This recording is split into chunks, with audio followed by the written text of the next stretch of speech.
Hi, this is Pat Lencioni. I'm here with a few friends, and I want to talk to you today about the 6 types of working genius, which is a big part of building teamwork into any organization. Let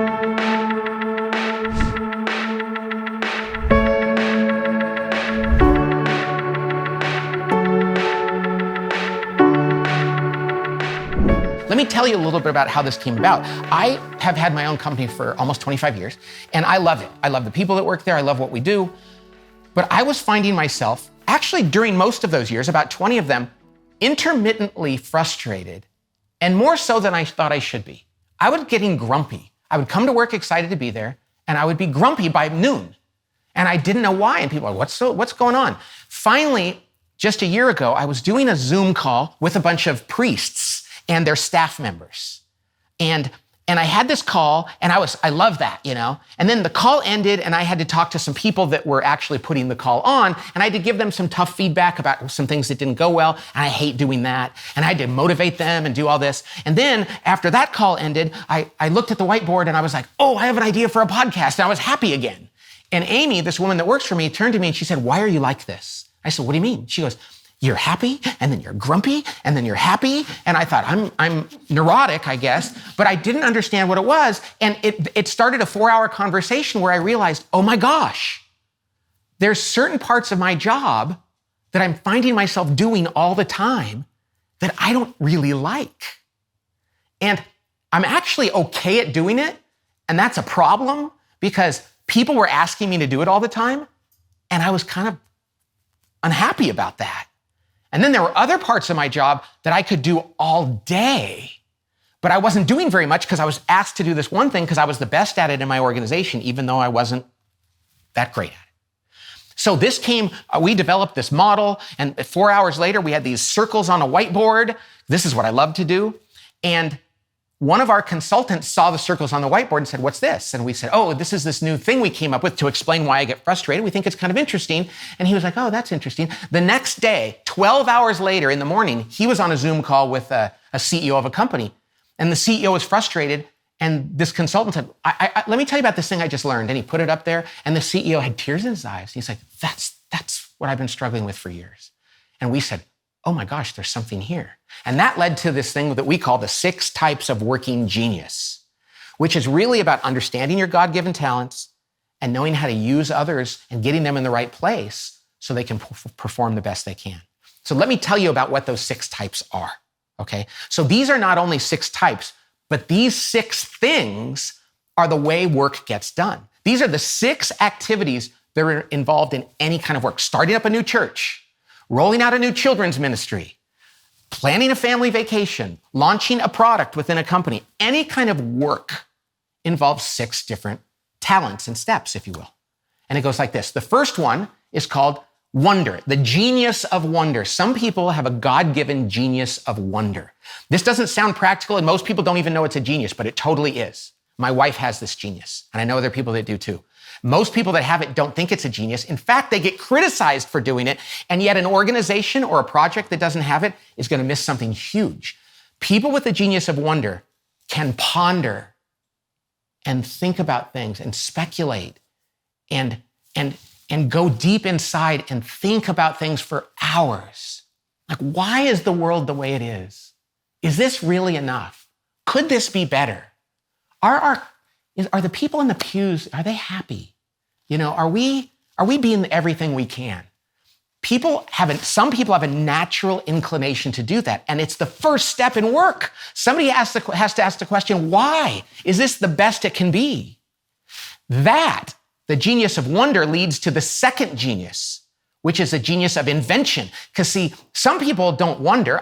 Wonder isn't one of mine. But when somebody else says, I don't think this is the best it could be, I'm like, oh, please let me come up with a solution. Because that's what Amy said to me. She said, why are you like this? I said, I don't know, but I want to figure it out. The genius of invention is people that like to come up with original thoughts and innovate from scratch and throw things against the wall and say, what about this? That's my favorite thing to do. And when I'm doing that, I am feeling like I'm the person God made me to be. I'm not tired.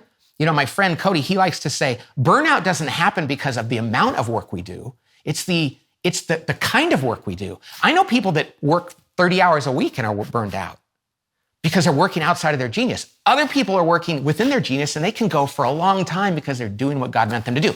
Invention is one of the things God meant for me to do. That's a great thing. However, it's not enough. So we invent the third genius that happens in any work is what we call the genius of discernment. And now discernment has words within the church, which are deep and very important. But when we talk about discernment and getting work done, it's about instinct and having intuition and gut feel. So when somebody comes along and says, I have this new idea, take it to a person with discernment and they're going to go, I think that's a great idea. Or something about that is not going to work. Let me think about it. They have a gut feel that is almost always on. It's not because they're experts. It's not because they have domain expertise or data. It's, people that just have a good gut about them. It's the genius of discernment. It's the kind of people you want to go to and say, what do you think about this? In my office, there's this woman named Tracy who has great discernment. And I'll say to my wife, probably once a week, and I'll say, what should we do? And she said, just ask Tracy, see what she thinks. And it might be something that Tracy's never gone through, but Tracy just has this really good way of integrative thinking and thinking about, and by the way, I have discernment too, but it's tough to discern for myself. So when you know there's another person with discernment, going to them and asking for their advice is like giving them a gift. And they're like, oh, I'm so honored that you would ask me, and I could do this all day. The genius of discernment is powerful. It's hard to see it on a spreadsheet, but it's very real. It's very real. Okay. This is why, and let me just tell you a story here. A pastor called us once and said, I felt like a failure for 20 years. And he realized he doesn't have wonder or invention. And we'll get to the other things. He goes, so I don't know how to write a great homily or a sermon out of nothing.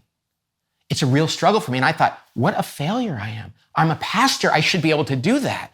Well, there's as many different kinds of pastors as there are working genius combinations. And he's great at other things. So he said, I can actually ask people that have the genius of invention to help me and not feel like I'm a failure. It's just crazy that you could do something for that long and feel like, God, I'm letting you down. And he's like, no, you're not. I didn't give you that genius. Okay, so discernment is the third. The fourth is the genius of galvanizing. Galvanizing, people that have this genius love to rally people. They love to push people forward. They love to go, come on, we can do it. They love to remind people. They love to get out in front of people and say, let's do it, let's do it, let's do it. As it turned out, I'm okay at that, but I don't like it. And I was being asked to do it all the time because for years in my organization, I was the best at it. Well, when we did this a year ago, and even we had figured it out without the model, and then when the model came about, I was like, oh, this guy that works for me is great at galvanizing. He should be the chief galvanizing officer, so I don't have to do it. I will still be the leader, but he's going to lead with me. And when it comes to galvanizing people, I'm going to raise him up. And he loved doing it. He was great at it. It gave him a sense of purpose. It allowed him to do what God meant him to do. And it allowed me not to have to do it all the time. Galvanizing is a genius. And sometimes people feel like, well, I'm the pastor. I have to be the chief galvanizing officer. Or I'm the CEO. No. You have to make sure that all of these things are taken care of. It doesn't mean you have to be good at all of them.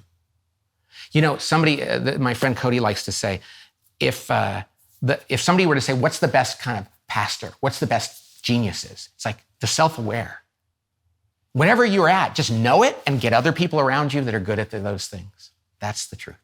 Okay, so we went from wonder to invention to discernment to galvanizing. The next one is another one that people don't think is a genius, and it totally is. Without this one, organizations crumble. And it's called the genius of enablement. Enablement. Now, that we all go, well, you shouldn't enable people. Yeah, if they have a drinking problem or a drug problem or something else, you don't want to enable them. Enablement is a beautiful thing. It's so funny that that word has been defined that way. Enablement is just coming alongside somebody and enabling them to be who they are and enabling you to do whatever you have to do. And so enabling means some people are naturally wired to say, I want to help you with that. I will help you on your terms. Now, I'm going to say this is hard. As a follower of Jesus and a person who tries to help others, I am terrible at enablement. When somebody asks me to do something, if it allows me to use my invention or discernment, I'm like, oh, please let me help. But if they say, when my wife says, can you just help me clean out the garage? I'm like, Oh, can I help you design how we're going to do it? Nope. You're going to stand there and I'm going to tell you what to do for 8 hours. It crushes me. We have friends that are like, I would love to come over and help you do that. And I love people like that because I don't have to. But the point is, there is a genius about some people are naturally inclined. It gives them joy and energy. And that's what this is all about. It gives them joy and energy to come alongside and support somebody in that. And the world is full of nurses that do this. But the world is full of CEOs who do this too. And some pastors. Some pastors long for the day when somebody knocks on their door and says, I need your help. And they're like, oh, this is why I became a pastor. There are pastors that don't have this. And they're like, I long for the day when people leave me alone so that I can pray and write a great homily and deliver it and see people light up. They're totally different jobs. And yet we feel like we're supposed to have all of these things. So the genius of enablement is so important. I work with another organization that serves churches, and they have nobody with enablement. And things weren't getting done. And it's hard because they're like, hey, the reason why they don't work in a parish or in a church is because they actually wanted to do the work to support them. But what they realize is none of us come alongside each other and help. And they said, we have to hire people to do that. We have to realize there is a time and a moment where we still have to do it, even if it's not our genius. But they realized nobody there was naturally had the gift of enablement. The sixth and final part of any process of work, the people that enable are so wonderful, but not all of them have the final gift, the final genius, which is the genius of tenacity. Tenacity is people who wrestle with things and want to finish it. They love to get things done, and they would like to make sure it gets done and that it meets standards and that it meets all the goals and that they want to see the results of it. I have none of this. I love to write books. More importantly, I like to conceive of a book and then write it and get to a certain place and move on to my next book. And so without tenacity, an organization often doesn't finish things. And we've talked to so many organizations, like, we have the best ideas. None of them come to fruition. It's like, yeah, because you have one person with tenacity and you make her do everything and she's about to die. And so tenacity is a gift. There are people, and it's hard for me to understand this, who wake up every day and go, give me a list of things to do, and I will be really happy if at the end I get to cross them all off and I go, I did it. And I'm a person that says, if you never make me finish anything, I will be so happy. Now, this doesn't mean I have an excuse for not doing things that are outside of my genius. Even things that I hate, I need to be able to do, but not often. By the way, of these 6 things, 2 of them are your working genius, your God-given talent that you get energy and joy from and you're good at. 2 of them we call your working competency. You're okay at them. Like, I was okay at galvanizing, but if you're asked to do it too much, you're going to burn out because you don't get joy and energy from it. There's 2 more that are your working frustration. They crush you. I like to think about like a coffee cup. Imagine that you had a cup of coffee and it was like a tumbler, and you poured coffee in it and screwed the lid on it, and that is going to hold its energy for a long, long time. That's your working genius. Now you have another cup of coffee and you pour coffee into it and you leave it there. You might put a little plastic lid on it or whatever. It's going to hold its heat, but eventually it's going to dissipate. That's your working competency. Now imagine you have a cup of coffee and you pour coffee into it and there's a little hole in the bottom of it and it just drains right out. That's your working frustration. Yeah, we have to gut through and put our finger on that hole sometimes and try to hold on to that cup of coffee for a while. But if we have to do that too much in our career and in our lives, we are not being the people God made us to be. And when we can discover our working genius, and we can look at the work we're doing and see where it falls, and we can look at our team members and go, hey, you do youth ministry, that's great, but I don't want you to live in a youth ministry silo. So we had a story of a team that had no invention on the team. They were a software company. And they were behind in the market for years. It was a legacy company, so they were kind of surviving just because they had this install base, but they were always complaining. They were never seen as innovators. They hadn't been for years. So they did this thing. We thought they were all going to say, this is stupid, we don't need this. And they looked at it and they go, oh my gosh, nobody's a W. And most of us have W as our working frustration. Only one guy has I as even a competency, and he's the lawyer. You know what they did? They changed his job. They said, you're still the lawyer, but you're also in charge of acquisitions and new technology. And he was like, I love that. See, they didn't sit there and go, well, this is your job. I hired you to do business services, or I hired you to do technology for our services, or I hired you to do children's ministry. It's like, how about this? That's your day job, but let's find out what you're awesome at. because maybe he needs your eye or they need your tea. And you know how happy they are to loan their working geniuses to others who need it? A team goes from these silos where the pastor goes, well, youth ministry is going well, but the young adult thing is terrible. It's like, well, let's figure out what we're all great at and start sharing. And I know we know that we're supposed to do that, but when you don't know what people's geniuses are, it's really hard to do that. Okay? There was a great story about this woman, because you don't always have to hire somebody. Sometimes you can find a volunteer that can do this. Sometimes you can do something else. We had this great story early on when we did this.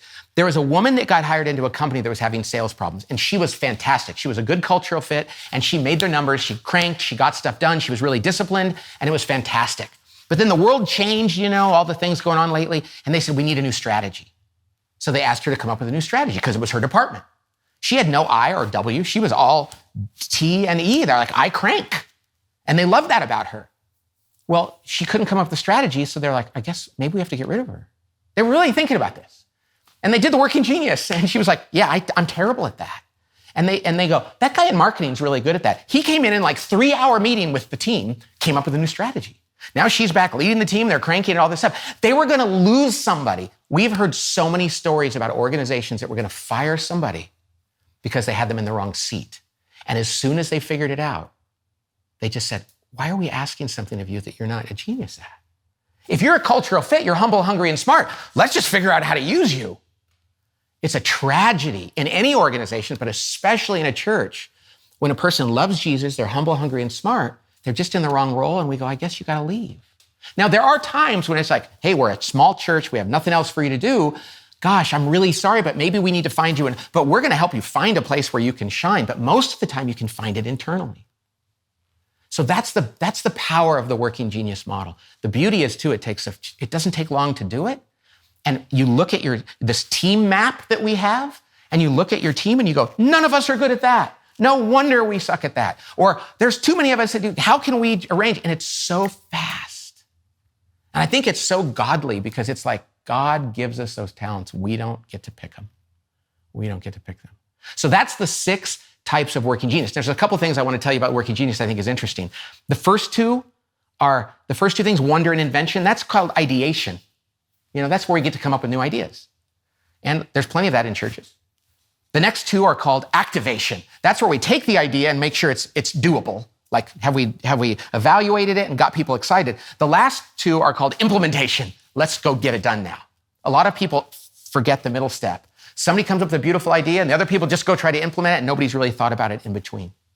So we need all 3 of these different things in order to fully tap into and get things done.